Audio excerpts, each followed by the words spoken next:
Olá, queridos, eu sou o pastor Leandro Silva, pastor da Central do Avivamento, uma igreja viva e apaixonada por vidas. Eu creio que você vai ser muito abençoado através dessa mensagem que você vai estar assistindo. Também quero te convidar a você se inscrever no nosso canal Central Channel, que você vai ser muito abençoado nos vídeos que estamos lançando para a sua vida toda semana. Deus abençoe sua vida e a sua casa de uma forma poderosa. Um beijo. Provérbios 3, versículos 9 e 10 diz assim: honre o Senhor com seus bens e com as primícias de toda a sua renda, e os seus celeiros ficarão completamente cheios, e os seus lagares transbordarão de vinho. Primeira coisa que eu quero te dizer é que esse texto fala de duas coisas. Ele fala tanto de um propósito, como ele fala de uma consequência. Qual o propósito? Honrar ao Senhor com os nossos bens. Qual é a consequência? Os seus celeiros ficarão completamente cheios e os seus lagares transbordarão de vinho. No entanto, infelizmente, muitas vezes, nós os pregadores, querendo empolgar as pessoas com a contribuição, até porque isso é importante não só para o reino de Deus, mas para a vida delas, às vezes nós acabamos misturando propósito com consequência. Ou, muitas vezes, invertemos. Levamos as pessoas a contribuírem esperando ter celeiro cheio e lagar transbordante como se fosse propósito, e honrar a Deus parece que virou só o efeito colateral, a consequência. O texto estabelece uma ordem completamente distinta. Honrar a Deus primeiro, celeiro cheio, consequência de ter cumprido o propósito, que é honrar a Deus. Nessa noite eu não quero falar muito sobre a consequência, eu quero falar sobre o propósito. Mais ou menos no ano de 2001, quando a gente vai ficando mais velho, a gente já começa a confundir ano, mas acredito que isso deve ter sido mais ou menos pelo ano de 2001. Nossa igreja, na época eu não era o pastor principal, eu auxiliava dentro de uma equipe. Nossa igreja estava num projeto de construção, de reforma, e eu me lembro que por falta de recursos nós tínhamos uma decisão administrativa a ser tomada junto com os pastores de governo a respeito de interromper a obra e a construção por falta de caixa. E eu lembro que na hora de tomar aquela decisão, alguém sugeriu o seguinte. Alguém disse: porque antes de decidir interromper a construção, porque a gente não faz um último apelo à igreja? Quem sabe a gente ainda tem um volume de entradas que nos permitem um pouco mais e parar um pouquinho além de onde nós estamos. Eu lembro que, enquanto falávamos sobre aquilo, nosso pastor principal na equipe perguntou: algum de vocês tem alguma palavra a respeito do assunto que queira aproveitar e compartilhar no domingo? Aí os amigos do presbitério ali meu, que eu apelidei de os amigos da onça, eles todos viraram para mim e disseram: Luciano tem uma mensagem já faz uns meses e ele não está querendo pregar ela. A razão de eu não querer pregá-la é porque estou falando de uma época, hoje, querido, as coisas estão um pouco melhores. Há quase 20 anos atrás, quando isso aconteceu, a gente ainda estava debaixo de uma influência de, vamos dizer aí, pelo menos 3 décadas atrás. Eu sou parte de um tempo onde pastor tinha vergonha de falar de dinheiro na igreja. A gente só faltava, naquela época, púlpito não era discreto que nem esse, uma coisa fininha, uns caixotes de madeira que a gente escondia atrás. Eu brinco que só faltava a gente esconder atrás deles na hora da oferta. Ficar bem escondidinho e dizer: os irmãos nos perdoem, mas infelizmente nós temos que tirar as ofertas, os dízimos, e nós vamos tentar fazer isso do jeito mais rápido e indolor possível. Amém? Era uma coisa assim, discretíssima. Por quê? Porque não queríamos ser confundidos com gente que, em nome de vamos fazer por reino de Deus, estava esculhambando as coisas. No entanto, o que nós não percebíamos nessa época, eu falo em nome de muitos pastores que compunham esse exército de gente tímida, é o tanto que a palavra de Deus fala a respeito do assunto de dinheiro. No seu livro, O Seu Dinheiro, de Howard Dayton, do Ministério Crown, ele diz que se você juntar todos os versículos da Bíblia a respeito de fé e oração, os dois juntos, você vai ter cerca de 500 versículos. Você concorda que fé e oração são assuntos importantes, vitais na vida cristã?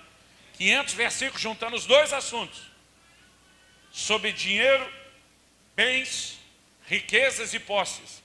A Bíblia tem mais de 2.350 versículos. Agora, já estou atualizando a conta do Howard Dayton, que no livro dele é 2084 apenas.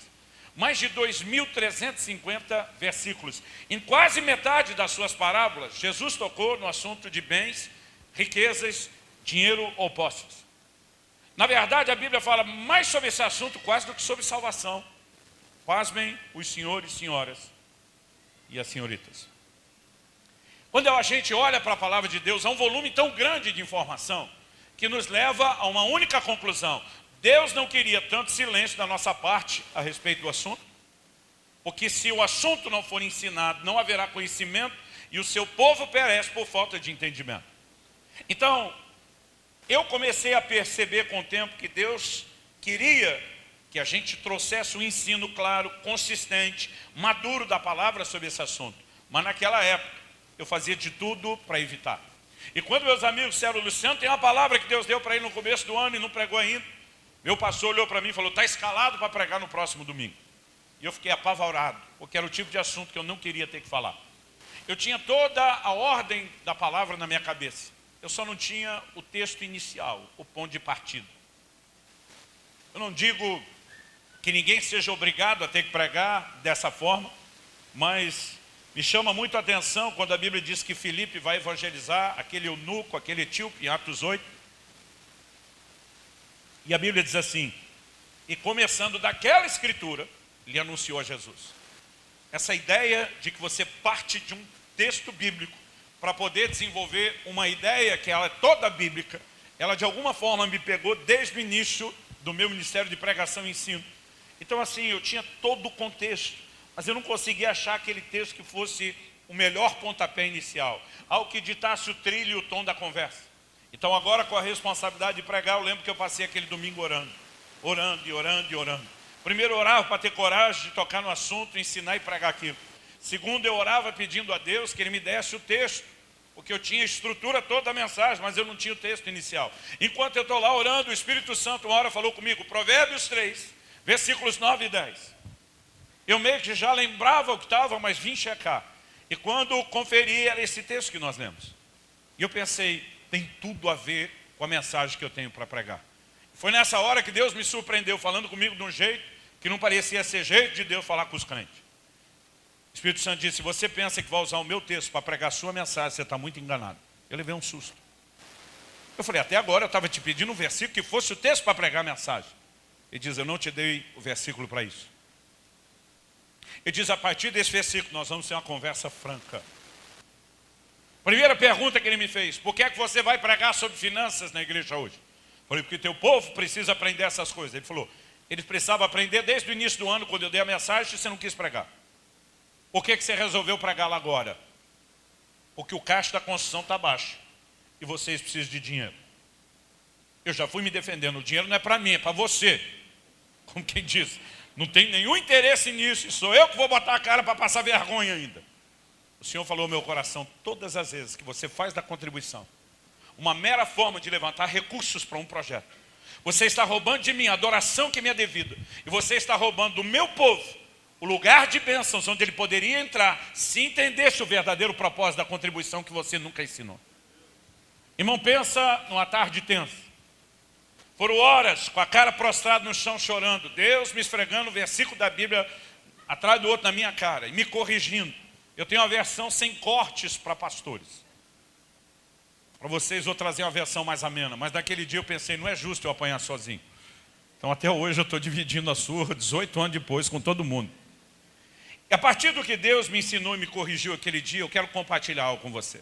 Qual é o propósito primário dessa declaração? Honre ao Senhor com seus bens e com as primícias de toda a sua renda.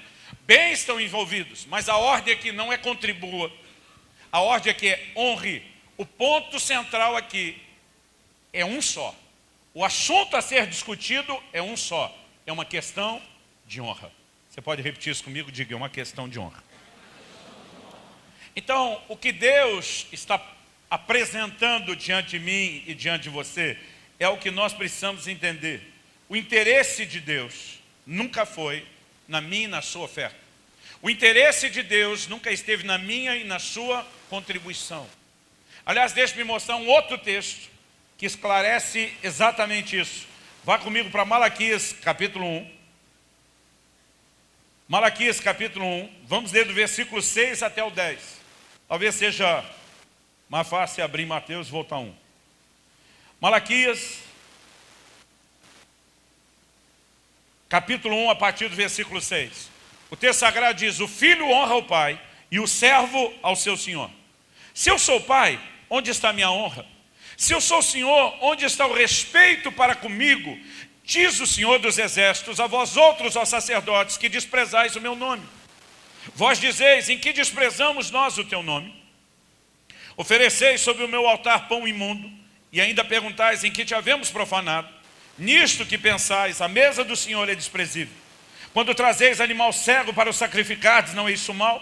E quando trazeis o coxo ou o enfermo, não é isso mal? Ora, apresenta-o ao teu governador. Acaso terá ele agrado em ti e te será favorável? Diz o Senhor dos Exércitos. Agora, pois, suplicai o favor de Deus, que nos conceda a sua graça, mas com tais ofertas nas vossas mãos, aceitará ele a vossa pessoa, diz o Senhor dos Exércitos. Tomara houvesse entre vós quem feche as portas, para que não acendesseis debalde, essa palavra significa à toa, em vão, o fogo do meu altar. Eu não tenho prazer em vós, diz o Senhor dos Exércitos, nem aceitarei da vossa mão a oferta. Vamos fazer uma pausa aqui. Verso 6. O filho honra o pai e o servo honra ao seu senhor. São dois níveis de relacionamento que nós temos com Deus. Ele é nosso pai, nós somos seus filhos. Ele é nosso senhor, nós somos seus servos. Tanto em um como outro. Deus está dizendo, existe honra. O filho honra o pai, o servo honra ao seu senhor. Diz: se eu sou pai, cadê minha honra? Se eu sou senhor, cadê o respeito para comigo? Que é um dos sinônimos ou significados de honra. O que é que Deus está dizendo? Eu não estou atrás da oferta de vocês. Oferta vocês até entregaram. O que eu esperava é que a oferta de vocês refletisse honra. Mas Deus está dizendo, não reflete. Então ele chega ao ponto de dizer no versículo 10, tomara houvesse alguém que fechasse as portas. Aqui ele está falando do templo. Para quê? Para não acender à toa o fogo do meu altar. Deus está dizendo, se vocês vão trazer oferta, mas não vão entregar honra, por mim fecha logo as portas do templo, apaga o fogo do altar e vão parar com a brincadeira. Porque ou vocês me dão honra ou não precisa dar nada. E naquele dia o Senhor me disse, ou você ensina o povo a me dar honra, ou eles não precisam dar nada. E aquilo foi um choque para mim. Na real, a sensação que eu tinha, que eu nunca tinha enxergado esses versículos da Bíblia, ou que nunca os tinha compreendido. Deus está dizendo, leva o que você está trazendo para mim, para o teu governador. Desde aquela época já se fazia média com governante, com autoridade, com político. E diz, tenta levar para ele o que você está trazendo para mim. Por quê? Desde a velha aliança, Deus estabeleceu que o sacrifício tinha que ser perfeito. Porque para Deus nós sempre precisamos fazer o melhor. Agora o povo estava trazendo o coxo, o cego, o dilacerado, e não estavam fazendo isso por falta de condições de trazer um bom. No versículo 14, Deus diz assim, pois maldito seja o enganador, que tendo animal sadio no seu rebanho, promete e oferece ao Senhor um defeituoso. Então não era falta de ter o que oferecer, é que eles não haviam compreendido e entendido a perspectiva correta de honra. Deus não está atrás da minha e da sua oferta. No versículo 9, aliás, a pergunta de Deus através de Malaquias é, com tais ofertas nas vossas mãos, aceitará ele a vossa pessoa? O que Deus aceita, quando aceita, não é oferta, é o ofertante. Mas quando rejeita, também não é oferta, é o ofertante.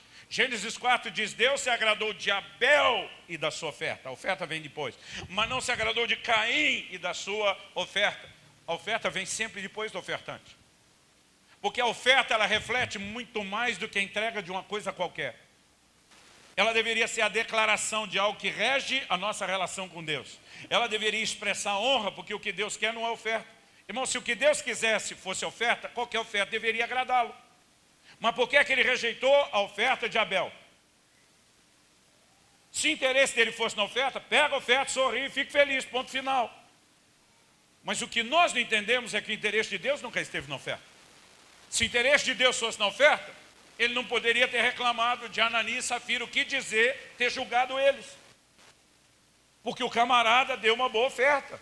A Bíblia diz, vendeu uma propriedade, reteve uma parte do preço. Tenta imaginar o valor de um terreno, de um lote, aqui em São Gonçalo. Não precisa ser necessariamente dos maiores, nem da melhor localização. Vamos imaginar o preço do menor terreno. Imagina que alguém vendeu e falou, não vou dar tudo. Vou segurar 1/4, só vou dar 3/4. Irmão, ainda assim, é uma baita de uma oferta. Mas aquele cara não agradou a Deus, pelo contrário, desagradou, porque Deus nunca esteve atrás da oferta. O que Deus espera de nós é uma atitude de honra, e o que o Ananias fez desonrou a Deus, não honrou o Senhor. Então, quando nós começamos a enxergar o que realmente Deus espera, isso precisa redefinir aquilo que nós fazemos. Por que Deus se agradou da oferta de Abel e não se agradou da de Caim? A Bíblia fala sobre isso. Mas antes de falar sobre isso, eu quero que você pense comigo. Em Tiago, no capítulo 4, posso tirar isso aqui? Eu vim tentando parecer pastor. Eu vejo você esculhambado desse jeito. Reformado desse jeito. Normalmente o ar-condicionado me assusta, mas esse de hoje está bem comportado, eu acho. Gente, então vamos lá. Brincadeira à parte, Leandro está todo elegante. Vocês têm que ver o sapato que eu estou olhando aqui, gente. Nem Salomão, em toda a sua glória, se vestiu com um desse. O que eu estava falando mesmo? Tiago capítulo 4.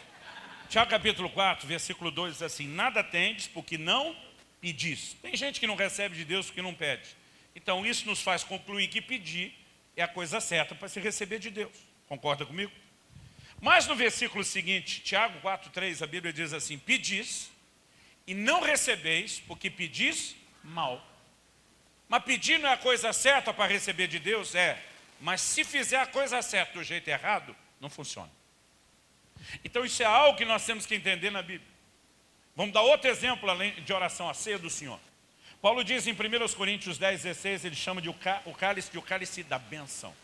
Por que ele chama isso? Ele não chama de o cálice abençoado, ele diz o cálice da bênção que abençoamos.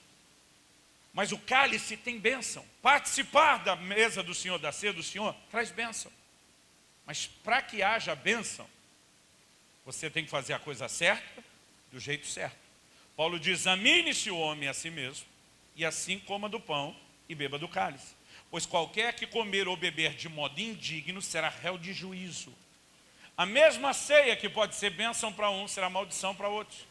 A mesma ceia que libera o favor do Senhor sobre um, pode liberar juízo sobre outro. Então, cear é a coisa certa para ser abençoada? Sim, se for feito do jeito certo. Mas se a gente fizer a coisa certa para ser abençoado, que é cear, do jeito errado, nós vamos ser julgados, porque a coisa certa do jeito errado não funciona. Agora deixa eu te dizer, o mesmo vale a respeito das ofertas. Em Gênesis, no capítulo 4, no versículo 7, Deus fala para Caim, se procederes bem, não é certo que serás aceito? Pergunta, por que é que ele não foi aceito? Porque procedeu mal. Deus está dizendo, se você proceder bem, ainda dá tempo de ser aceito. Então Deus está explicando com isso, que a razão pela qual ele não foi aceito é porque procedeu mal. Então, o que é que foi errado? A oferta? Não, a oferta era a coisa certa. Errado foi o jeito que fez. E a Bíblia nos dá pista onde Abel acertou e onde Caim errou, sim. Se você olhar lá em Gênesis 4,3, a Bíblia diz que Abel trouxe ao Senhor das primícias do seu rebanho. Ele trabalhava com gado. E quando começaram a nascer os primeiros filhotes dos primeiros animais, que seriam os seus primeiros ganhos ou rendimentos do seu trabalho, ele decide entregar a Deus as primícias. A palavra primícia significa primeiros frutos. O que é que ele está dizendo com isso? Ele está dizendo para Deus, antes de desfrutar do fruto do meu trabalho, você primeiro, eu depois. Eu espero os próximos filhotes nascer para desfrutar disso depois, mas eu quero honrar o Senhor. Eu quero te dar a primeira parte, eu quero te colocar na frente. Porque o verbo honrar significa fazer distinção, fazer diferença. Então ele está dizendo, eu quero te tratar, te colocando à minha frente. Eu venho por último, eu fico depois. E Deus se agradou de Abel. Agora, o que é que o Caim fez? A Bíblia diz que no fim de uns tempos, Caim trouxe uma oferta ao Senhor. A palavra tempos ali indefinido, no hebraico, não determina, assim como no português tempo, não determina se é dias, se são semanas, se são meses. Mas o fato é que enquanto um colocou Deus primeiro, o outro deixou Deus por último, no fim de uns tempos. Trouxe Caim uma oferta ao Senhor. Enquanto um coloca Deus em primeiro lugar, o outro coloca Deus por último. O que Deus queria não era oferta. O que Deus queria era a declaração por trás da oferta, do lugar que ele deveria ocupar na vida de cada um. Quem está entendendo, diga amém. Em Marcos, no capítulo 12, do versículo 41 até o 44, a palavra de Deus nos mostra que Jesus está em Jerusalém, no templo, e ele se assenta diante do gasofilácio, do cofre das ofertas. O texto diz assim: assentado diante do gasofilácio, Jesus observava como o povo lançava ali o dinheiro. Gente, você consegue imaginar a cena? Nós estamos num culto e de repente, Jesus em pessoa, ele aparece, mas ele senta na frente do gasofilácio, na hora da oferta, observando como cada um de nós vai se comportar. Fosse hoje, alguns até melhorariam a oferta com ele de olho. O que a gente esquece é que ele está de olho sempre, mesmo que a gente não perceba. Agora é interessante que Jesus não está observando quanto as pessoas davam. A Bíblia diz que ele observava como elas ofertavam. E esse é um ponto importantíssimo. Até porque o quanto é relativo. De um para outro, você pode ter duas pessoas ofertando R$20 e elas estão dando valores completamente diferentes. Porque tudo depende de quanto cada um ganha e quanto cada um tem. Não precisa nem se comparar com outros, se compare com momentos diferentes na sua vida. Eu já tive época na minha vida que R$50 era troco e gorjeta. Eu já tive época que era comida de algumas semanas. Então o quanto é relativo. Jesus não compara o quanto de um com o quanto do outro. Mas ele está de olho no como. E nessa capacidade de observar o como, o que a Bíblia diz que ele viu? Ora, muitos ricos depositavam grandes quantias. Vindo, porém, uma viúva pobre, depositou 2 pequenas moedas correspondentes a 1 quadrante, que era a menor moeda do Império Romano. Quer dizer, os 2 leptos, as 2 moedinhas dela, quando fazia o câmbio para o Império Romano, só dava a menor moeda de todos. E chamando os seus discípulos, disse-lhes: em verdade vos digo, que essa viúva pobre depositou no gasofilácio mais do que fizeram todos os ofertantes. Irmão, aquilo choca a cabeça de qualquer um, a contabilidade de qualquer um. Eles viram os ricos colocando grandes quantias. Como é que Jesus está dizendo que essa mulher deu mais? Ela só deu 2 moedinhas. Aquilo talvez não produziu impacto nenhum na contabilidade do templo, se é que não deu prejuízo. Em 2001 eu tentei fazer uma conta da grama da prata, do quadrante ou dos 2 leptos que ela deu. Pelo que valia na época a grama da prata em real, aqueles 2 leptos juntos daria 25 centavos de real, pelo valor da grama da prata. É lógico que essa conta com tempo e época distinta pode ser superestimada. Mas o que eu tentei calcular, independente de quanto vale a grama da prata de época em época? O tanto que um trabalhador ganhava por dia, 1 denário. Peguei o peso do denário em prata, dividi pelas 12 horas de trabalho, que diferente de nós a jornada não era 8, para eles era 12. Então descobri quanto ele ganhava por hora. Depois peguei aquele valor por hora, dividi em 60, para saber quanto ele ganhava por minuto. E tentei fazer uma conta do tempo que levaria, você tendo um tesoureiro em tempo integral, por esse volume de oferta entrando. Quanto tempo levaria para ele recolher a oferta, guardar a oferta, fazer o registro da oferta. E na melhor das hipóteses, esse cálculo foi de que o custo da operação era 27 centavos. Na pior, quando eu dava a ele um pouquinho mais de tempo, 29 centavos. Para uma mulher que deu 25, que o custo da operação foi de 27 a 29, ela deu foi prejuízo para o reino de Deus. É sério, outro dia um irmão na igreja falou para mim: pastor, quanto custou esse envelope? Era um envelope simples, no começo da igreja. Mas eu ainda me lembro na época o valor. Hoje, se me perguntar lá, eu já não sei, mas na época eu sabia. Eu vou, quanto é que custa o envelope dele? Eu falei, 12 centavos. Eu falei, 12 centavos, ele olhou o envelope, jogou na cadeira e falou: é melhor contribuir sem envelope hoje para não dar prejuízo. Então não sei quanto ele ia dar, mas com certeza era de 10 centavos para menos. E ele falou: se eu usar o envelope, já não valeu a contribuição que eu dei. Mas essa conta, é muito provável que ela tenha acontecido com a oferta dessa viúva pobre. Agora, o que você enxerga e vê na atitude dela?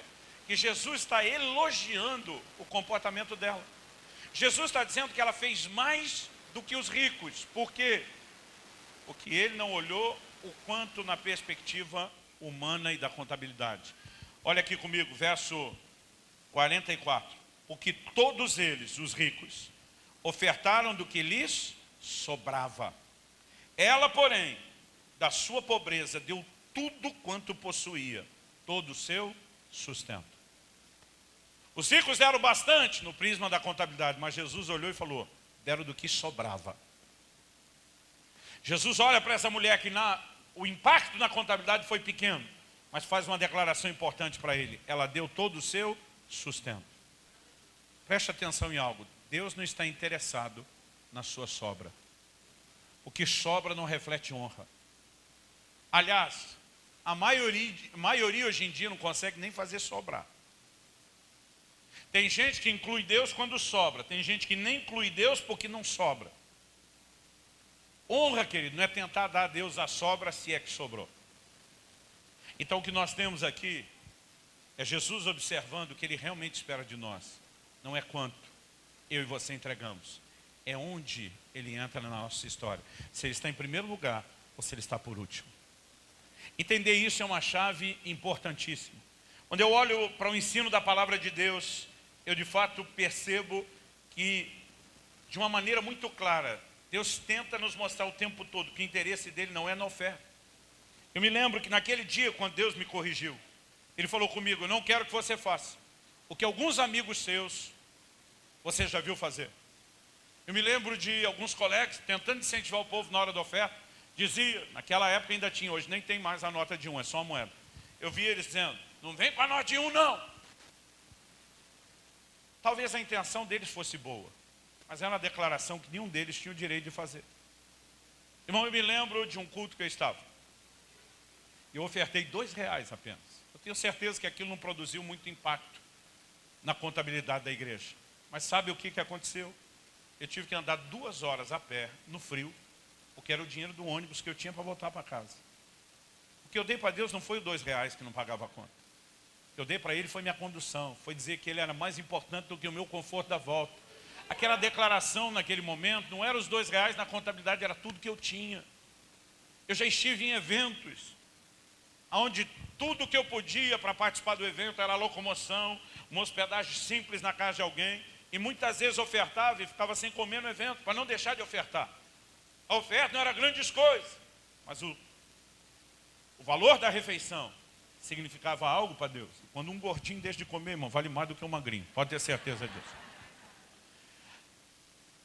Agora a pergunta que eu e você precisamos fazer, não é só compreender que Deus está interessado na honra e não na oferta, mas a pergunta a ser feita é, por que Deus pediu para que nós dessemos honra a Ele especificamente com os bens?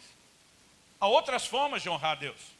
Jesus, citando o profeta Isaías, diz lá em Marcos 7, versículo 6, esse povo me honra com os lábios, mas seu coração está longe de mim. O que nós fizemos na abertura aqui enquanto adorávamos, honrar o Senhor com os lábios, o que também é bíblico.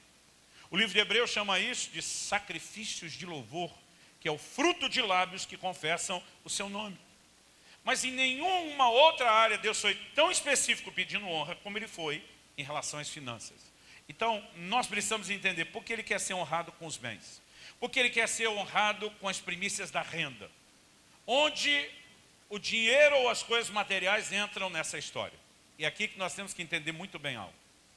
Eu me lembro de uns anos atrás, um irmão falando para mim, já dizia Sagrada Escritura, e ele dispara, o dinheiro é a raiz de todos os males.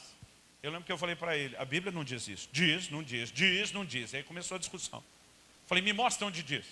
Falei, não, tem um texto lá que se o senhor me ajudar a achar, eu te mostro. Eu falei, você deve estar tentando achar esse aqui. Abri em 1 Timóteo, no capítulo 6, nos versículos 9 e 10. Se você for rápido de endereço, me acompanhe, senão só preste atenção.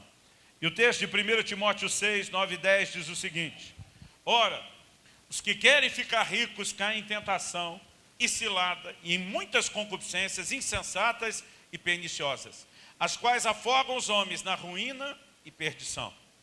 Porque o amor do dinheiro é a raiz de todos os males. E alguns nessa cobiça se desviaram da fé e assim mesmo se atormentaram com muitas dores. Quando eu li o versículo 10, o amor ao dinheiro é a raiz de todos os males, está aqui, ele falava, dizendo, não, aqui está dizendo o amor ao dinheiro, não o dinheiro. Aí ele olha para mim e falou, qual a diferença? Eu falei, a diferença é gigantesca. O que eu falei, você pode estar quebrado, mais quebrado que arroz terceira, como a gente diz lá no sul. naquele estado de tão falido que se chama a mulher de meu bem, o banco confisca, de tão endividado que já está. Eu falei, e ainda assim, além de estar quebrado e falido, você pode ter o amor ao dinheiro. Isso significa o quê? Que além de não ter dinheiro, tu tem a raiz de todos os males. Porque você pode ter a raiz de todos os males sem ter o dinheiro. Mas você também pode ter dinheiro sem ter a raiz de todos os males. Porque você pode ter dinheiro sem ter o amor a ele. Aliás, o Salmo 62:10 diz, se as vossas riquezas aumentam, não ponhais nelas o coração. Como disse alguém, o problema não é o crente ter dinheiro. O problema é quando o dinheiro tem o crente. Uma definição antiga dizia, o avarento não possui as coisas, são as coisas que o possuem. Então, a palavra de Deus está advertindo que apesar do dinheiro em si não ser o problema, ele pode entrar numa posição muito delicada na vida das pessoas. Porque uma pessoa pode fazer do dinheiro, não que ele tenha que ser necessariamente, mas uma pessoa pode fazer do dinheiro um falso Deus, um falso Senhor, na sua vida um ídolo. Em Colossenses 3:5, Paulo chama a avareza de idolatria. Então quem é excessivamente apegado ao que é material, tem um ídolo, um falso Deus. Jesus disse que nós não podemos servir a dois senhores. Então ele diz, não podeis servir a Deus e às riquezas. A única coisa na Bíblia, chamada de Senhor, concorrendo com o senhorio de Deus no coração do homem, é uma relação errada com o dinheiro. Então, apesar do dinheiro em si não ser errado, não dá para negar o risco que ele pode trazer à fé, ao relacionamento com Deus. A Bíblia diz que gente que queria ficar rico caiu em tentação, caiu em laço, caiu em desejos perniciosos que fizeram mal, afogaram os homens na ruína e na perdição. A Bíblia diz que muitos se desviaram na fé, se atormentaram com muitas dores. Então, que o assunto é delicado, não dá para negar. Jesus diz em Mateus 13, na parábola do semeador, que uma das sementes caiu entre espinhos. Quando os discípulos vão perguntar depois o que era, Jesus diz, os espinhos são os cuidados do mundo e a sedução das riquezas. O problema é que quando a semente caiu entre espinhos, Jesus diz que os espinhos cresceram. Porque isso é uma desgraça que se você não tirar da sua vida, vai crescer. E a Bíblia diz que os espinhos sufocaram a palavra, uma das poucas coisas que tem o poder de sufocar a ação da palavra de Deus na vida de um crente, é os cuidados do mundo e a sedução das riquezas. Então a gente não pode dizer que, apesar do dinheiro em si não ser errado, que ele ocupa um lugar delicado na relação com Deus. Então quando Deus está dizendo, eu quero que vocês me honrem nessa área, o que necessariamente Ele está dizendo para mim e para você? Já que o verbo honrar significa distinguir, fazer distinção, Deus está dizendo, se você me honrar e me colocar acima e deixar o dinheiro para baixo. Isso não está falando apenas de entregar alguma oferta para Deus, nem de apenas financiar o reino de Deus. Está falando da posição que Deus tem. Colocar Deus acima e o dinheiro para baixo. Aliás, vamos pensar melhor nesse assunto, antes de eu terminar aqui a ideia e o raciocínio. O livro do Apocalipse diz que no céu as ruas serão de ouro. Eu me lembro da época que eu ficava imaginando que o céu funcionava no modo ostentação. Eu pensava, velho, rua de ouro. Eu ficava pensando, isso aqui é ostentação mesmo. Mas deixa eu te dizer uma coisa, querido. A glória do céu não é o ouro. A glória do céu é Deus. Quando a Bíblia diz que as ruas serão de ouro, Deus está mandando a mensagem para a terra. Aquilo pelo qual vocês se matam aqui em cima no céu, só serve para ser pisado, só serve para ser desprezado, só serve para ser ignorado. Deus não está valorizando o ouro, Ele está desvalorizando o ouro, quando diz que botou de piso. Isso manda uma mensagem para mim e para você. Nós lemos que Jesus estava diante do gasofilácio. A cultura dos judeus era, na hora da oferta tem um cofre específico, mas no livro de Atos, por 3 vezes, isso para mim é mais do que informação, já é ênfase. A Bíblia diz que as pessoas traziam o dinheiro aos pés dos apóstolos. Não fala mais de gasofilácio. Imagina os apóstolos metendo o pé naquele negócio, dizendo para o dinheiro, aqui você não é senhor, aqui você é servo. Aqui você vai para o lugar que deveria estar debaixo do pé, debaixo de controle, e não controlando a nenhum de nós. Então quando nós entendemos não só que Deus espera a honra, mas damos a honra, que é colocá-lo acima. Deus disse, se você me honrar com seus bens, eu também vou te honrar na mesma área, porque honra atrai honra. 1 Samuel 2,30, Deus diz, eu honro aqueles que me honram, mas os que me desprezam, eu desprezarei. Mas para alguns de nós isso parece barganha. Então, para Deus me honrar nas finanças, eu tenho que honrar Ele primeiro. Já que estou tão interessado em ser honrado por Ele, bora honrá-lo então. Não, irmão, isso não é honra. Isso é avareza e barganha da sua parte. O que Deus propôs não é barganha. Deus está dizendo o seguinte: se você conseguir me colocar acima e o dinheiro para baixo, e o dinheiro não for uma ameaça ao meu lugar, eu vou encontrar em você um coração blindado contra a avareza. Eu vou encontrar você maturidade para prosperar. Então eu vou entregar recurso na sua mão, sem medo de perder você para Ele. Isso não é barganha. Isso é o resultado de alcançar esse clímax da honra. E honra não tem a ver só com o que nós fazemos na contribuição. Quando você está lendo a Bíblia e vê Jesus falando, dai a César o que é de César, assim como dá a Deus o que é de Deus, e chega a hora de declarar o imposto de renda, você diz, não é porque o César merece, não é porque ele gerencia do jeito correto, é porque Deus mandou. E você decide não sonegar, você está honrando a Deus. A Bíblia diz que o que se compadece do pobre, empresta ao Senhor, e esse lhe retribuirá o benefício. Está lá em Provérbios 19, 16 ou 17. Isso significa o quê? Mesmo o dinheiro que não chegou na igreja, mas que você colocou na boca de um faminto a comida, você está honrando a Deus. Quando você decide andar em integridade, ganhos honestos, e não aceita propina, não aceita negociar com base na mentira, não precisa enganar nem passar a perna em ninguém, porque você tem um compromisso com Deus, colocando Deus acima, distinguindo tanto a pessoa dele, como os mandamentos dele em relação ao dinheiro, você está honrando a Deus. E essa atitude de honra vai desencadear uma provisão da parte de Deus. Você consegue imaginar o que é celeiro cheio, lagar transbordante? A gente vive a cultura do crédito, a gente não entende mais isso. Na cultura do crédito, primeiro a gente gasta, depois a gente corre atrás para ver como é que vai pagar o que já gastou. Na antiguidade, quando quase não havia crédito, não era assim que funcionava. O camarada plantava, colhia. Quando colhia, vinha uma grande quantidade que iria ser estocada no celeiro. Estocada para quê? Para ser consumida aos poucos, para ter sustento garantido por muito tempo, e parte daquilo seria plantar de novo para que o ciclo não quebrasse. Já com as uvas não dava para estocar, eles não tinham sistema de refrigeração. Então quando se colhia as uvas, se levava para o lagar, se pisava, tirava o suco, que transformava em vinho. Então tinha agora uma forma de preservar o alimento, ou algo que seria uma moeda de troca com poder de negociação. Agora, um lagar cheio, transbordante, um celeiro cheio, significava o quê? Que eles tinham provisão antes da necessidade de chegar. Hoje em dia, irmão, quando a gente consegue pagar a conta do que está devendo, a gente já fica agradecido com a sensação de estar prosperando. Eu tenho um pastor amigo que diz, hoje em dia, só está zerado no banco já é prosperidade. Ele diz, o cara não precisa ter dinheiro, se não tiver devendo já é prosperidade. Mas o que eu e você precisamos compreender, e eu não estou falando de riqueza necessariamente, mas Deus quer trazer na minha e na sua vida provisão antes da necessidade chegar. Essa é a mentalidade de Deus.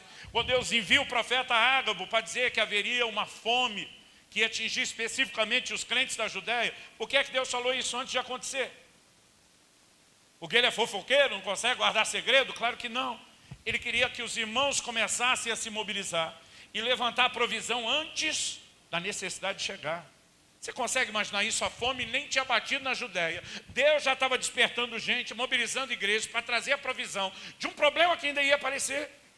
Porque diferente da gente que vive a mentalidade do crédito, Deus quer que eu e você tenhamos provisão antes da necessidade de chegar. Então nós estamos falando de viver num lugar completamente distinto, mas não apenas do efeito de ter a consequência, o efeito colateral, a bênção financeira, mas principalmente de colocar Deus em primeiro lugar. Finado Billy Graham, homem que mesmo ainda vivo virou uma lenda do Evangelho. Ele dizia, se uma pessoa adquire a atitude correta em relação ao dinheiro, isso ajudará a endireitar quase todas as outras áreas da sua vida. Esse é um assunto tão delicado que quando alguém consegue lidar com isso de forma correta, há um grande indício de que quase todas as outras áreas serão igualmente tocadas. Para terminar essa nossa primeira parte, em primeiro lugar, eu falei que o que Deus quer não é a oferta, é a honra. Em segundo, é o questionamento, por que honrar ao Senhor com os bens, porque é uma área delicada. Mas em terceiro e último lugar, eu quero lembrar você que o que importa não é nem o que é feito com a oferta.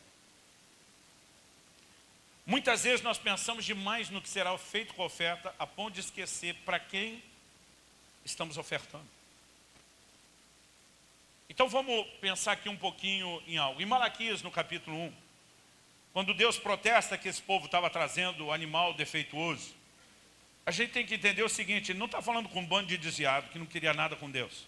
Se o caso fosse esse, nem ofertando eles estariam. Agora, se até queriam agradar a Deus, apesar de não ter entendido honra, por que eles estão trazendo o animal que não era o animal perfeito? Por que eles estavam trazendo o defeituoso, o manco, o dilacerado, o cego? Então aqui eu vou entrar no terreno da especulação. Eu fico imaginando, se a atitude deles era agradar a Deus, e é lógico que não estavam fazendo porque estavam quebrando o princípio, como é que eles se equivocaram a respeito disso?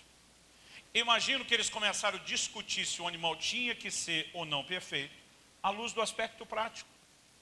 O que é que era feito nesse tempo do Velho Testamento, quando a oferta era menos em dinheiro e mais em animais para o sacrifício, que custavam um valor financeiro. Então ela não deixava de ter a sua expressão de valor financeiro.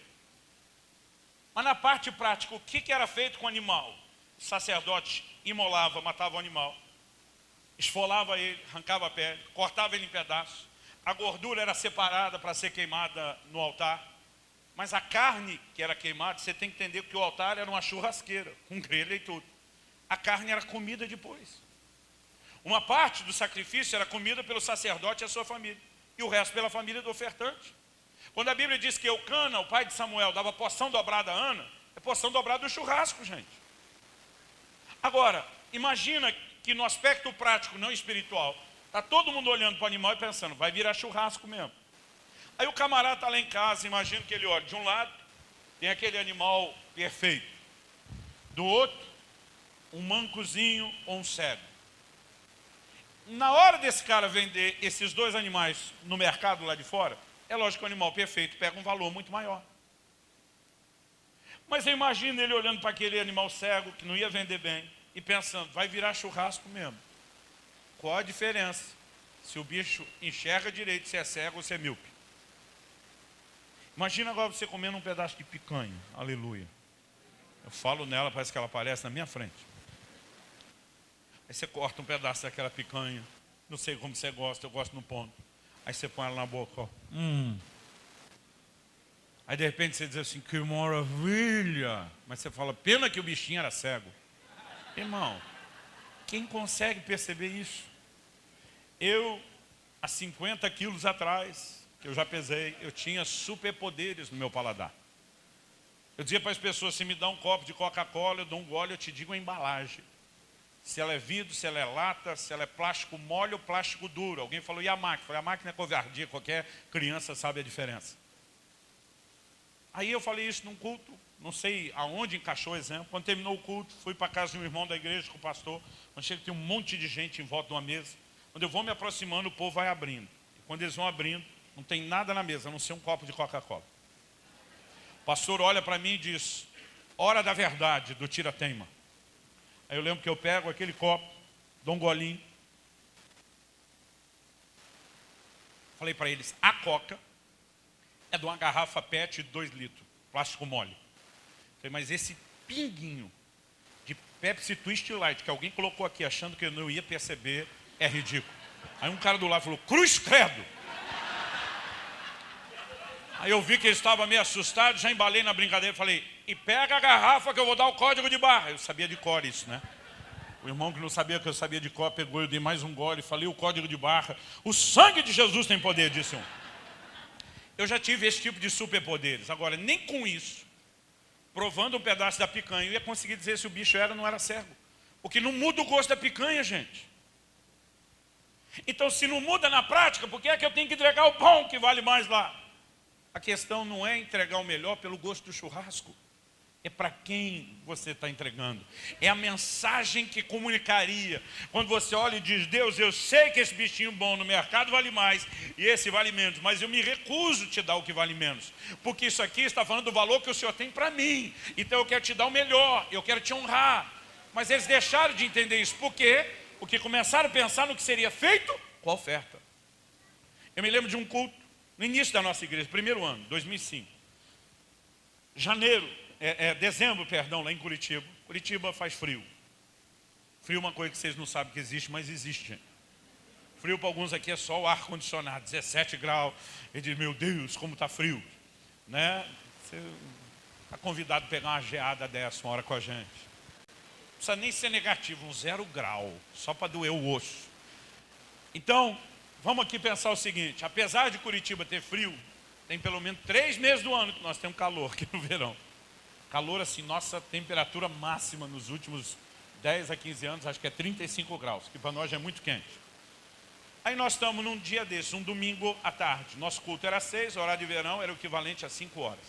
O barracão que nós alugamos era um telhado com uma estrutura de ferro e telhas de zinco. Nós não tínhamos condição na época nem de pôr o forro, então nós estamos debaixo daquela chapa, 5 horas da tarde, irmão, um negócio quente. Ventilador rodando na parede sem dar conta. Aquele negócio ficava um forno o dia inteiro, e a hora que a gente chegava para esse horário da reunião, um calor que só, todo mundo suando. Aí eu pego o microfone para dar uma notícia, falei, gente, nós vamos ter que isolar a saída de som da janela, por causa dos vizinhos. Irmão, nem eu queria ser vizinho da minha igreja. Falei, os vizinhos não merecem esse barulho todo e nós vamos ter que isolar toda a saída de som, portanto nós vamos ter que climatizar. Mas quando eu descobri isso e me chegou à mão o orçamento da climatização, eu fiquei desesperado, porque o valor é caro e é um desafio. Mas essa semana um irmão da igreja falou para mim, pastor, não pense em quantos mil reais o senhor vai gastar em ar-condicionado. Ele falou, pensa em quantas pessoas podem te ajudar com R$1.000, já que ainda dá para parcelar. Eu falei, assim talvez fique mais fácil. Ele falou, e eu sou o primeiro. Tinha um outro irmão da minha equipe do lado dele, ele falou, não, eu também. Tinha um outro perto, falou, eu também. Eu lembro que eu entrei em quarto, falei, eu também. Eu estou contando isso para a igreja. Quando eu estou contando, irmão começou um atrás do outro a levantar a mão. Eu também. Falei, para, depois nós resolvemos isso. Agora só ia dar notícia. Mas nunca foi tão fácil levantar dinheiro na história daquela igreja como para aquele ar-condicionado. Por quê? Porque sem ar-condicionado Deus não se move. Porque sem ar-condicionado não tem salvação. Porque sem ar-condicionado famílias não seriam restauradas, gente não seria nem liberta, nem curada, nem cheia de Espírito Santo. Claro que não, irmão. Deus não precisa de ar-condicionado. Nós botamos isso por causa de nós, para melhorar o nosso clube. Mas todo mundo meteu a mão no bolso. 3 meses depois, eu trago um missionário com um trabalho fantástico em vários países da África. E ele está apresentando todas as necessidades dele, não é só para a gente ficar com dó, não é só para ter intercessores. O propósito era a gente levantar uma oferta e ajudar esse cara. Mas quando chega a hora da oferta, eu estou olhando a cara do povo e eu conheço aquela turma. E já está escrito na cara de alguns, tem nada a ver com isso. Quem quis ir para lá foi você, não fui eu. Aonde eu quero chegar, irmão? Dependendo do que vai ser feito com a oferta, a gente empolga. Dependendo, não. É do meu interesse colocar ar-condicionado? É, e muito. Então vamos investir. É do meu interesse ver o dinheiro ir para a África, eu não vou ver o que vai ser feito com ele? Não, então não vou investir. Porque a gente não faz para Deus. A gente coloca Deus na história, mas a maioria do tempo nós não estamos pensando nele. Quem está entendendo o que estou dizendo? Para terminar, Marcos capítulo 14, a partir do versículo 3. A Bíblia fala de Jesus em Betânia e diz assim, estando ele em Betânia, reclinado à mesa em casa de Simão o leproso, veio uma mulher trazendo um vaso de alabastro, com preciosíssimo perfume de nardo puro. E quebrando o alabastro, derramou o bálsamo sobre a cabeça de Jesus. Indignaram-se alguns entre si e diziam, para que esse desperdício de bálsamo?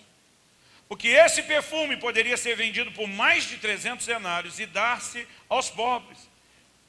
E murmuravam contra ela. A palavra aqui traduzida, murmuravam, significa literalmente falar de modo bravo, criticar duramente. Tem uma tradução que diz bramavam, gritavam contra ela. Por que gritavam? Porque eles definem o ato da mulher como desperdício. Alguém olhou, fez uma avaliação rápida para vender de segunda mão esse perfume usado e levantar dinheiro logo, mais de 300 denários. Eu não sei quantos mais. Não sei se estão falando 315, 330, 350. Ah, se fosse mais 350, já diriam quase 400. Mas vamos tirar o mais e fazer uma conta com 300 denários. O denário era o pagamento de um dia de trabalho de um trabalhador normal. A grande maioria daquele povo de Israel ganhava um denário por dia. O judeu trabalhava 6 dias por semana. No 7º, que era o sábado, descansava. Quanto é que ele ganhava por semana? 6 denários. Todos os 12 meses do ano deles tinham 30 dias redondos, diferente do nosso calendário. A média é de 4 sábados, em alguns casos 5. Eu vou dar 5 sábados, só para facilitar a sua conta. O salário mínimo, em média, era 25 denários por mês. 10 meses ganhando 25, 250. Ou mais 2 de 25, 300. 300 denários era um ano de salário bruto integral. Agora faz uma conta aí na sua cabeça. E multiplica o que você ganha no mês, o bruto, vezes 12. O que essa mulher deu foi um ano de salário de um trabalhador normal. A questão não era ela estar dando algo que valia muito, porque o perfume era muito caro. A questão é que ela estragou o perfume, quebrou até o vaso de alabastro, que é uma pedra mais fácil de ser trabalhada, e tinha um seu valor, e ela não deixou aproveitar nem o frasco. Ou seja, não dava para recuperar dinheiro algum com o que ela fez. Agora, aquela turma está encrencada onde? Pensando que podia ser feito com oferta. Dá para fazer isso, dá para fazer aquilo, dá para dar para os pobres, porque a maior parte do tempo, a gente só olha para a oferta pensando o que é que ela financia, o que é que ela banca. E naquele dia Deus está me chamando a atenção como pastor, porque eu, além de pregador e de alimentador espiritual do rebanho, eu tinha que ser empreendedor e administrador das finanças. Então é lógico que nossa cabeça é treinada a pensar em projeto, começando de nós, os líderes. E muitas vezes o povo só pensa dessa forma porque nós damos o tom de forma errada. Mas o Senhor naquele dia começou a me fazer, olha para esse texto. Enquanto todo mundo está brigando com a mulher, Jesus toma partido de quem? Verso 6. Mas Jesus disse, deixai-a, porque a molestais, ela praticou boa ação para comigo. Jesus diz, porque os pobres sempre os tendes convosco. E quando quiserdes, podeis fazer-lhes bem. Mas a mim, nem sempre me tendes. Ela fez o que pôde. Antecipou-se a ungir-me para a sepultura. Em verdade vos digo, onde for pregado em todo o mundo o evangelho, será também contado o que ela fez para a memória sua. O que significa antecipou-se a ungir-me para a sepultura? O Salmo 16, que tem uma profecia messiânica que é muito repetida no Novo Testamento, diz, não deixará a sua alma na morte e nem o seu corpo verá corrupção. Isso sempre é aplicado à ressurreição de Jesus. O que significa? Que nos 3 dias em que o corpo de Jesus ficou no túmulo, ele não entrou em decomposição. Diferente de Lázaro, que com 4 dias cheirava mal, o corpo de Jesus nunca se decompôs enquanto aguardou a ressurreição. Jesus está dizendo, essa mulher veio ungir o meu corpo. Jesus está dizendo que ela fez foi um ato profético. Ao derramar esse perfume caríssimo, ela está declarando profeticamente que a verdadeira e real unção do Espírito de Deus envolverá o meu corpo durante os dias em que estarei na sepultura. Ela está me preparando para um evento de magnitude muito maior do que o projeto que vocês estão pensando. Jesus está dizendo, enquanto vocês só enxergam um projeto, essa mulher enxergou a minha pessoa, essa mulher enxergou a minha obra, ela entendeu o meu propósito. Então ele está dizendo, não se metam com ela. Aí ele diz, onde for pregado o evangelho no mundo inteiro, em todos os lugares, em todas as épocas, o que ela fez será contado. Não apenas porque ele queria que a gente aprendesse com ela, ele disse, será contado para a memória dela. Sabe o que Jesus fez? Imortalizou essa mulher, Maria de Betânia. Ele disse, onde o evangelho chegar, todo mundo vai saber dessa mulher e do que ela fez. Agora, eu lhe pergunto, isso é honra? O que Jesus deu a ela? Claro que é. Uma honra que você não vê ele dando nem à sua mãe, nem aos seus irmãos, nem aos seus 12 apóstolos.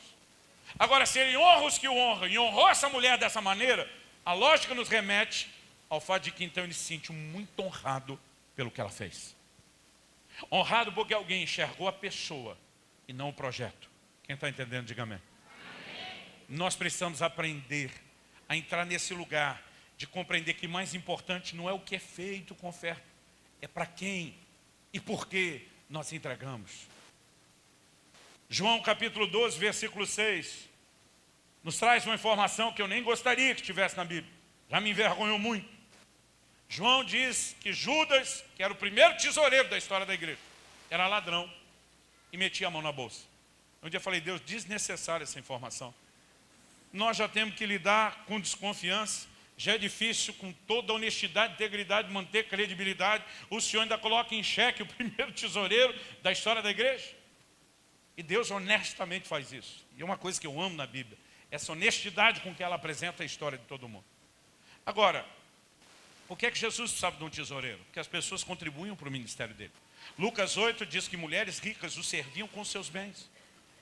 Irmão, financiar aquelas viagens, 12 se movendo junto, transporte, comida, hospedagem. Agora imagina que você decidiu contribuir para o ministério de Jesus. Aí você pega um denário suado de um dia de trabalho seu, que você ralou 12 horas. Você diz, quer saber, o reino de Deus precisa. Você vai lá e oferta aquilo no ministério de Jesus. No final do dia, sem que ninguém visse, o miserável do Judas, como diria o bom nordestino, aquele cabra safado, mete a mão na bolsa e ele pega logo o seu denário. Aquele que você deu, não que outro deu, o seu. E aquele denário que você lançou suado, saiu daquela bolsa e não contribuiu ao propósito de Deus. Pergunta, você perdeu a bênção de Deus ou seu ato de honra? Não. Não estou fazendo apologia ao mau uso ou má administração dos recursos, de forma alguma. É só você olhar o fim de Judas e você descobre que não dá para brincar com o que é sagrado. Mas preste atenção, a questão não é o que é feito com o seu dinheiro, é quem você enxergou e por que você fez. Esse é o ponto diferencial. E quando Deus me fez enxergar e entender isso, na perspectiva do gesto dessa mulher, isso mudou a minha vida para sempre. Eu quando li esse texto fiquei pensando, esses discípulos eram um bando de cabeção mesmo, cabeça dura. Porque é fácil a gente julgar os outros. Porque o cisco no olho do irmão a gente vê de longe, porque a gente não vê a trave no nosso. Quando eu estava julgando ele, o Espírito Santo falou, se você estivesse lá naquele dia, você tinha feito a mesma coisa que ele. Disse, não, eu não. Se você estivesse lá, tinha feito a mesma coisa. Não, fiz minhas palavras de Pedro, de modo nenhum, Senhor. Pela terceira vez ele falou comigo, se tivesse lá, tinha feito a mesma coisa. Quando eu neguei a terceira vez que eu teria feito a mesma coisa, porque eu achava que não faria. Ele disse, você fala isso agora, porque você entende o desfecho da história. Mas de repente ele me deu uma visão. Então volte comigo aonde começamos, naquela tarde de domingo. Eu estou prostrado, chorando, Deus me confrontando. E um filme passou na minha cabeça. Um filme que eu não tinha controle sobre o script. Daniel fala, as visões da minha cabeça. O que eu vi não foi do lado de fora, foi dentro da minha cabeça. Mas é como se eu sonhasse acordado sem controle nenhum, eu vi. A igreja que pastoreávamos era algo parecido com o prédio. Quanto você tem de largura aqui? Você tem ideia? 18. Era mais ou menos o que a gente tinha ali, 19 ou 20 de largura. Só que a gente tinha 55 de comprimento, deveria ser um pouquinho maior. Mas eu me lembro que cabiam sentadas. O tipo de cadeira que a gente tinha, 1.040 pessoas. Então não era muito diferente do que está aqui não. É como se houvesse uma câmera filmadora do alto, pegando do meu canto esquerdo aqui, enviesado a igreja. Então a perspectiva da visão é como se o culto tivesse sido filmado dessa forma. Então eu estou assistindo o culto. Só que eu também estou lá dentro do culto. E eu tenho duas percepções do que acontece. Uma é do ângulo da visão e outra é a minha lá dentro. Eu aqui de cima, do ângulo da visão, eu estou vendo todo o povo na adoração, mas é como se estivesse multicanal. Eu ouço o que um fala, eu ouço o que outro fala. Aquilo não mistura com o barulho geral. É muito difícil de explicar. Enquanto eu estou assistindo, e o eu dentro da visão só tem a percepção do que acontece à minha volta. Então, eu estou olhando aquela cena e eu vejo uma pessoa, eu estou impressionado com a intensidade da adoração da igreja. Era uma cena de deixar qualquer pastor feliz, contente, de ver o nível de entrega, de rendição. Eu vejo um rapaz descendo o corredor. Digo descendo porque a gente tinha uma inclinação, provavelmente de 1 metro, do começo para o fim do corredor. E me chama a atenção aquele rapaz está descendo. E eu consigo ouvi-lo no meio da multidão cantando. Ele vem chorando, quebrantado, e diz, Jesus, eu te amo tanto, tanto, tanto. Ele diz, eu te amo mais do que o dinheiro, e eu vou provar. E chama aquela atenção aquela frase. Ele desce, e ele fala de novo a mesma frase. Ele vem passando aqui pela frente, e o eu que estou na visão, quando ele passa, ouve também o que ele está dizendo. Eu te amo mais do que tudo, mais do que o dinheiro, e eu vou provar. Quando ele fala isso, o eu que estou na visão pensa, prova mesmo. A gente estava naquele momento de precisar do recurso para finalizar a obra, e ele se ajoelha ali na frente, de costa para mim que estou dentro da visão. E quando ele se ajoelha, era uma noite fria, típica nossa do sul, ele estava usando um casaco, não sei se aquilo é um blazer, uma jaqueta, não sei como definir, eu nunca vi nada igual, a não ser naquela visão. E ele enfia a mão dentro do bolso, do lado de dentro, aqui da altura do coração, e ele tira de dentro do bolso daquela jaqueta um maço grosso, assim, de uns 2 dedos meu, chega a dar mais de 2 de algum de vocês, daquelas notas azulzinhas de R$100. Sabe aquela que a gente vê mais no cartaz do banco e na revista do que na mão? Quando eu vejo ele segurando aquele pacote, minha cabeça de empreendedor, administrador, dispara a fazer os cálculos. Quantos centímetros tem o maço, quantos milímetros tem uma nota, quantas notas cabem dentro do maço, vezes 100. Quando eu chego no valor aproximado, irmão, porque ele pega aquele maço, joga no chão e diz, eu te amo mais do que o dinheiro, eu vou provar. Quando eu chego no valor aproximado, eu começo a dar glória a Deus. Mas eu estou dando glória a Deus para o primeiro, ele tira um segundo maço igual àquele, e diz de novo, eu te amo mais do que o dinheiro, eu vou provar. Agora é glória para um, aleluia para o outro. De algum lugar, irmão, são um terceiro maço. No terceiro já está tocando a música da pastora Ludmila, na minha cabeça chegou a nossa vez, chegou a nossa hora. Eu estou pensando, meu Deus, nós vamos terminar o projeto. Agora, quando aqueles maços todos estão lá, ele enfia a mão no bolso, ele tira um frasquinho, sem nenhum rótulo, abre, começa a jogar um líquido em cima daquilo. Eu, que estou atrás da visão, não que estou olhando, sinto cheiro de álcool. Não é culto de libertação, Zé Pilintra não pegou ninguém, mas está fedendo álcool. Aí esse cara enfia a mão no outro bolso e tira uma caixa de fósforo. E fala para Deus, eu te amo mais do que o dinheiro e eu vou provar. Irmão, quando ele está para arriscar aquele fósforo, que o eu na visão, entendo o que aquela criatura quer fazer, você sabe como terminou a visão? Eu voei no pescoço daquele cara. Mas voei antes de ele riscar o fósforo, agarro o pescoço dele. Na primeira rolada que nós demos, eu já estava dizendo, sai dele em nome de Jesus. E para mim aquilo era coisa do cão, tentando roubar a provisão de Deus. E foi nessa rolada, eu repreendendo o demônio, que a visão sumiu. Quando a visão sumiu, eu ouvi ele falar comigo, se você estivesse lá, tinha feito a mesma coisa. E naquela hora eu entendi que o que ele me deu foi uma visão contemporânea, contextualizada, do episódio de Maria. O que ela fez com o perfume é a mesma coisa que se aquele camarada tivesse queimado dinheiro. Era um desperdício. Não pagaria conta nenhuma. Agora, não diga que o pastor Luciano ensinou uma nova modalidade de oferta, que é para você sair queimando dinheiro, que aí o Leandro vai voar no seu pescoço. Você vai ver o que é bom. Mas preste atenção, a maior importância não é no que é feito, é por que e para quem fazemos. É por isso que Paulo diz, vai um irmão a juízo contra outro irmão, esperante incrédulos. E diz, por que é que você não sofre a perda? Por que é que você não sofre o dano? O que ele está dizendo? Muitas vezes o que para você não é uma contribuição, é só um prejuízo, é algo do qual você abriu mão para dizer, Deus, que o seu reino não seja difamado, que as pessoas não falem contra você. E quando você age dessa forma, você está honrando ao Senhor. Então não importa se é uma aparente perda, essa atitude de honra não apenas mantém Deus no lugar que Ele deveria, mas agrada a Deus, a forma como você o trata, e mostra que você está preparado para que Ele te confie mais, sem que você se perca no processo.